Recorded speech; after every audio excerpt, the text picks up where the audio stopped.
Good morning बच्चों। PS education गुरु के YouTube channel में आपका स्वागत है। कल हमने ज्योग्राफी के अध्याय 2 में एस्किमो जनजाति के बारे में पढ़ा था और आज हम बात करेंगे बुशमैन जनजाति के बारे में।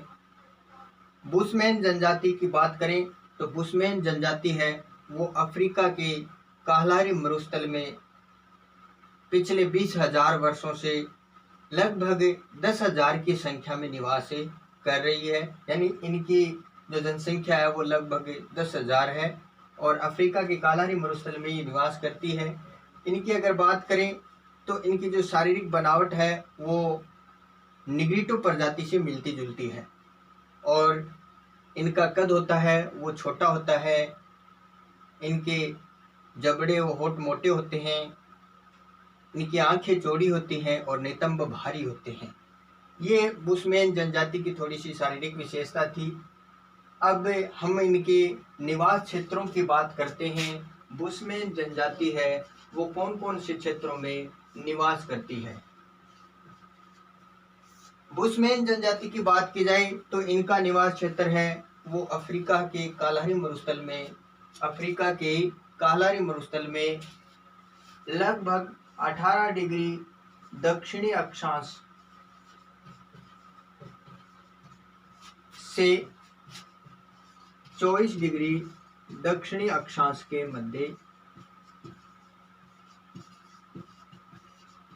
मध्य बेचुआनालैंड प्रदेश है।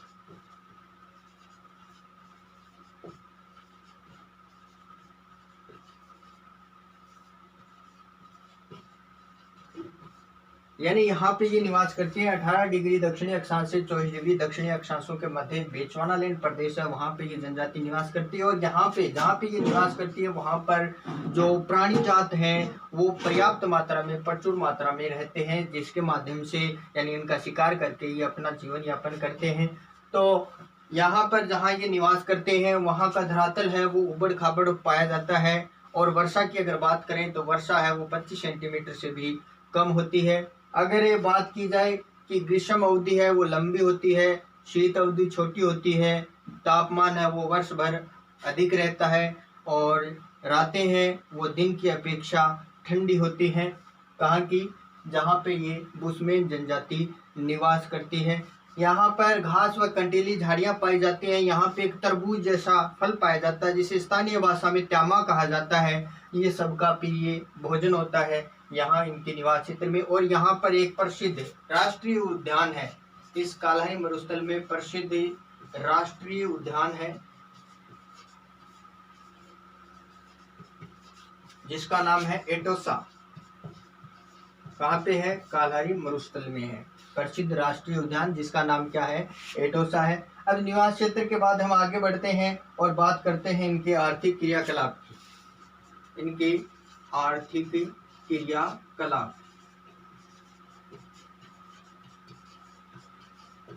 आर्थिक क्रियाकलाप यानी अर्थ अर्जित या धन अर्जित करने के लिए या अपना जीवन यापन करने के लिए इनके द्वारा क्या क्या कार्य किया जाता है। तो सबसे पहले इसमें आता है आखेट।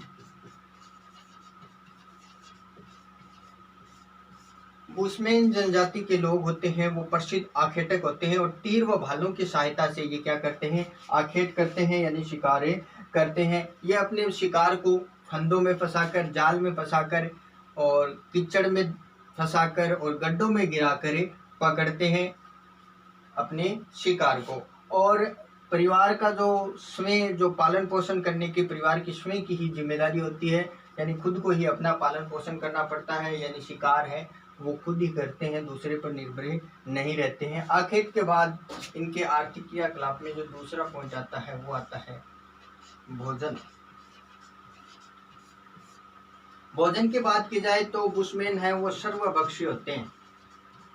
सर्वभक्षी यानी सब कुछ खाते हैं, शाकाहारी मांसाहारी सभी जीवों को ये खाते हैं, सर्वभक्षी होते हैं और खाते भी ज्यादा है।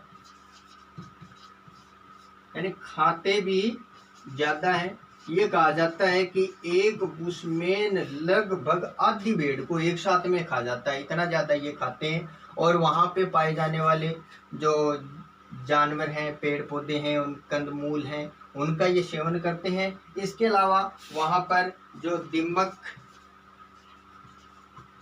चींटियाँ और चींटियों के अंडे इनके प्रिय भोजन है।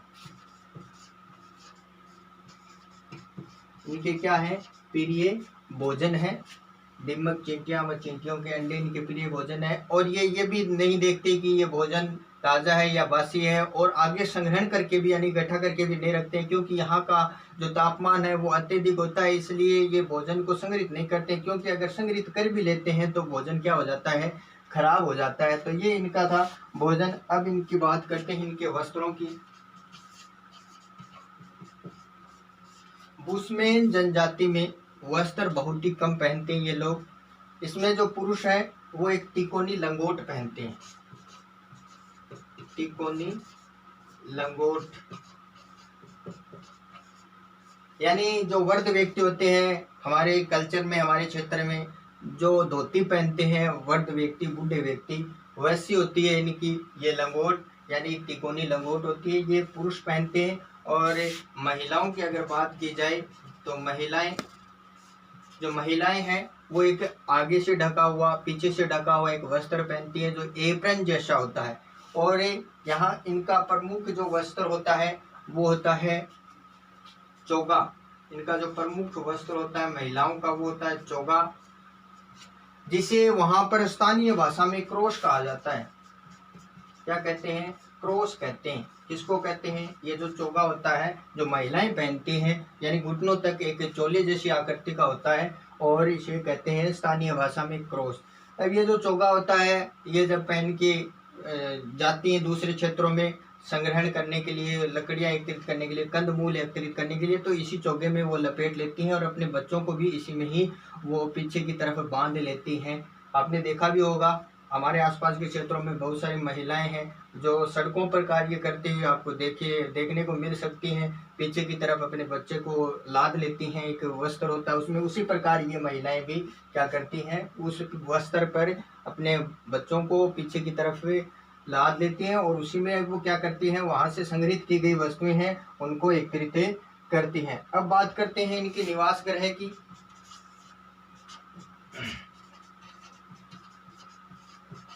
निवास गृह की बात की जाए तो ये बुशमैन जनजाति के लोग हैं, ज्यादातर चट्टानी गुफाओं में निवास करते हैं। और खुले में जब ये मकान वगैरह बनाते हैं तो कड़ी टहनियों का उपयोग करते हैं, घास का उपयोग करते हैं, और जानवर की खाल है उससे गुम्मदाकार झोंपड़ी का निर्माण करते हैं। और इनके छोटे छोटे गांव होते हैं जिसमें 8 से 10 घर होते हैं, जिसमें क्या होते हैं 8 से 10 घर होते हैं।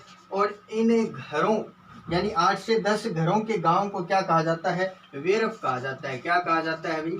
वेरफ कहते हैं। 8 से 10 घरों का गांव होता है उसे क्या कहा जाता है? वेरफ कहा जाता है। अब निवास गृह के बाद हम आगे बात करते हैं इनके औजारों की।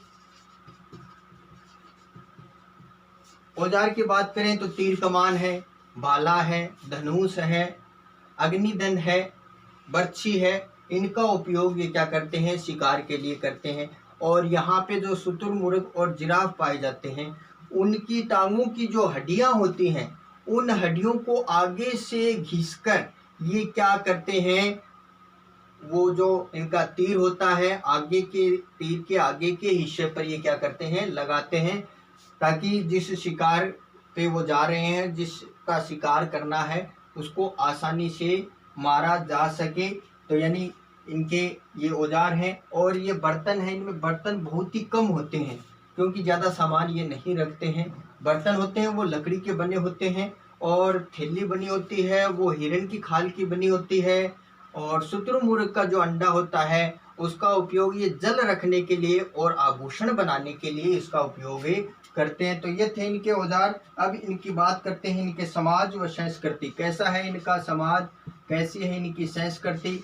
समाज व संस्कृति। बुशमैन है वो छोटे छोटे समुदायों में निवास करते हैं, यानी इनके जो समुदाय हैं वो छोटे छोटे होते हैं। 8 से 10 घर एक साथ रहते हैं, छोटे छोटे समुदाय में रहते हैं। और इनकी जो धार्मिक गतिविधियां हैं, धार्मिक परंपराएं व संस्कार, वो प्रकृति से जुड़े होते हैं। किससे जुड़े होते हैं? प्रकृति से, यानी प्रकृति इनका केंद्र होता है, प्रकृति की ये पूजा करते हैं। और जादू टोनों और भूत प्रेतों में भी ये विश्वास करते हैं। ये दो भगवानों को मानते हैं। ये कहते हैं कि एक भगवान जो पूर्व में रहता है और एक भगवान पश्चिम में रहता है, यानी दो भगवानों को मानते हैं। और इनको प्रेत आत्माओं से बचाने वाला जो व्यक्ति होता है, जो जिसे बोलते हैं झाड़ फूंक करने वाला, उसे कहा जाता है ओझा। ओझा क्या करता है? झाड़ फूंक का कार्य करता है। कौन सी जनजाति में भाई? बुशमैन जनजाति में क्या कहा जाता है? ओझा कहा जाता है। तो ये इनकी समाज और संस्कृति थी। अब बात करते हैं इनका वातावरण समायोजन।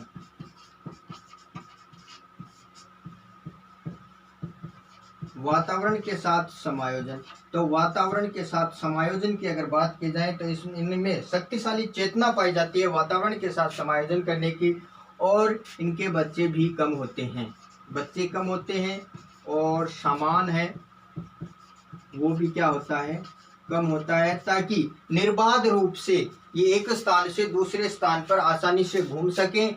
और संतान कम होंगी, परिवार छोटा होगा, तो खाने की भी ज़्यादा समस्या नहीं होगी। जब कभी अकाल पड़ जाता है तो महिलाएं हैं वो गर्भ धारण करना बंद कर देती हैं। और ये जब शिकार करते हैं तो इस चीज़ का भी ध्यान रखते हैं कि अगर कोई मादा जानवर है और या अल्पवयस्क है, छोटी उम्र का है, तो उसका वो शिकार नहीं करते हैं। और जलाने के लिए ईंधन का उपयोग भी कम करते हैं। तो यानी कहने का मतलब इन लोगों ने वातावरण के साथ अच्छा समायोजन कर रखा है, अनुकूलन कर रखा है। अब आगे हम बात करते हैं इनका आधुनिक संस्कृति से संपर्क। आधुनिक संस्कृति से संपर्क।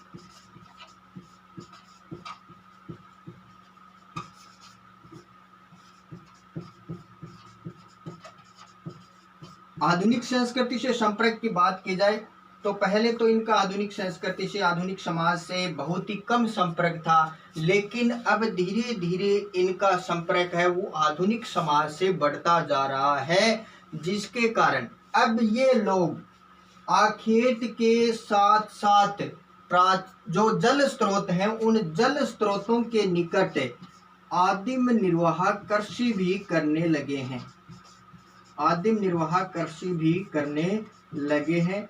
और अब अपने क्षेत्र में, यानी जो बुशमैन जनजाति जहाँ पे निवास करती है, उन क्षेत्रों में जो भी कंदमूल वगैरह पाए जाते हैं उनका ये व्यापार भी करते हैं और उससे मुद्रा प्राप्त करते हैं। इनके आधुनिक संस्कृति से संपर्क में होने की वजह से इनके खान पान में, इनके रहन सहन में और इनकी वेशभूषा में भी परिवर्तन आया है। अब वर्तमान में यूरोपीय लोग हैं, उन लोगों के द्वारा इस बुशमैन जनजाति का जो क्षेत्र है उस क्षेत्र पर आक्रमण करने की वजह से इनकी संख्या है वो क्या होती जा रही है? कम होती जा रही है। तो ये हमारी बुशमैन जनजाति थी जिसके बारे में हमने अध्ययन किया। हमने देखा कि ये कहाँ पे निवास करते हैं। ये कालारी मरुस्थल में निवास करते हैं। इनको वहाँ पे बुशमैन, रवि, सोन, बसारवा आदि नामों से जाना जाता है। और इनका जो निवास क्षेत्र है वो 18 डिग्री से 24 डिग्री दक्षिणी अक्षांशों के मध्य स्थित है। और इनका जो निवास क्षेत्र है वहाँ पे एक प्रसिद्ध राष्ट्रीय उद्यान भी है जिसका नाम है एटोसा राष्ट्रीय उद्यान। और इनके आर्थिक क्रियाकलाप की बात की जाए तो ये अनेक आर्थिक क्रियाकलाप, भोजन है, भोजन की बात कर रहे थे, सर्वभक्षी होते हैं, सब कुछ खाते हैं, शाकाहारी मांसाहारी। और ये यहाँ पे पर्याप्त मात्रा में यहाँ पे जीव पाए जाते हैं। इसके बाद वस्त्रों की बात की तो वस्त्र बहुत ही कम पहनते हैं। महिलाएं हैं, पुरुष हैं, इनके वस्त्र अलग अलग होते हैं। निवास गृह की बात करें तो चट्टानों में रहते हैं ज़्यादातर। और कभी कभार क्या है खुले में भी ये मकान बना लेते हैं जिन्हें। और इनके 8 से 10 घर के गांव होते हैं, उन्हें वेरप कहा जाता है। इनके औजारों की बात करें तो औजार तीर कमान है, भाला है, धनुष है, जो भी और बर्छी है, इनका उपयोग करते हैं। इसके बाद समाज की बात करें, समाज और संस्कृति। समाज इनका जो छोटा सा होता है और प्रकृति के साथ ये समायोजन करके रखते हैं, प्रकृति की पूजा करते हैं। और इनको प्रेत आत्मा और झाड़ फूंक करने वाला, प्रेत आत्माओं से बचाने वाला जो व्यक्ति होता है वो होता है। वातावरण के साथ इन्होंने अच्छा समायोजन कर रखा है। और आधुनिक संस्कृति से संपर्क की बात करें तो आधुनिक संस्कृति से अब इनका धीरे धीरे संपर्क बढ़ने लगा है और ये आखिर के साथ साथ अब आदिम निर्वाह कृषि करने लगे हैं।